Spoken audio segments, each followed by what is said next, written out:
রাতের 2টা বাজে। আমি একটু ব্যস্ত ছিলাম, আসতে পারি নাই।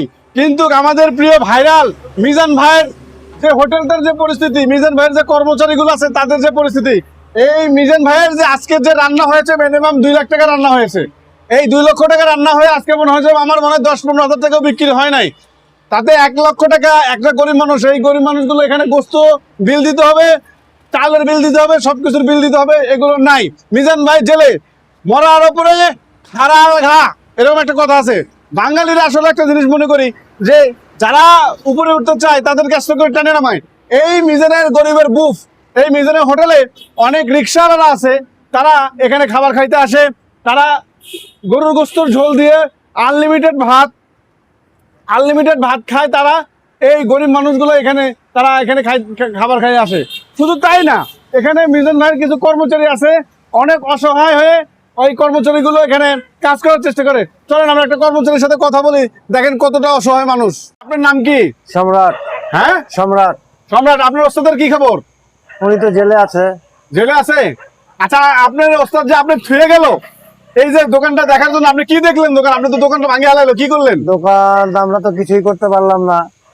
12টার দিকে সমস্ত দোকানপাট ভেঙে যে যা ছিল সব জিনিসপত্র নিয়ে চলে গেল।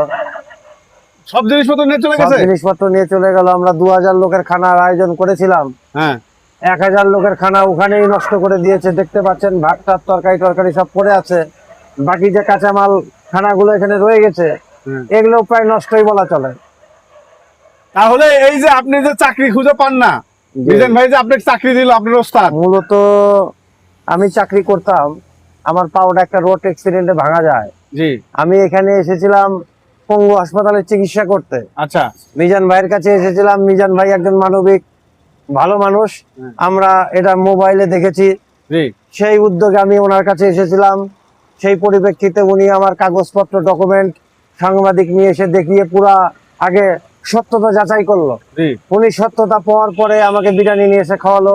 বললো, বড় ভাই আপনি এখানে থাকেন, আপনি এখানে থাকবেন, খাবেন, আপনার চিকিৎসার ব্যবস্থা আমি করব।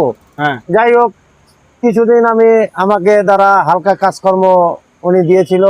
পরে ম্যানেজার হিসাবে দায়িত্ব দিয়েছে। ওনার অশেষ দয়া মায়া দেখে যে আমার পাটা ভাঙা, আমি নড়াচড়া করতে পারি না। উনি একজন মানবিক লোক। কিন্তু আপনারা শুনেছেন যে উনি জেল হাজতে আছে, আর সামনের রবিবারে ছাড়া পাবে। কিন্তু এই আজকের ঘটনায় মনে করেন একদম সব শেষ হয়ে গেল।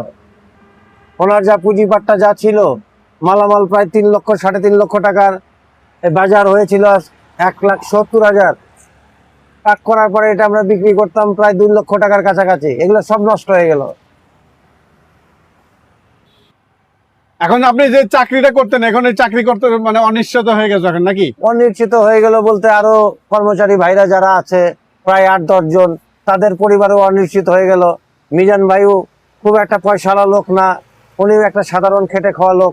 ওনারও পরিবার আছে, 3টা মেয়ে আছে, ওনার মা আছে। এগুলো সবই খরচ বহন করা ওনার জন্য বন্ধ হয়ে গেল।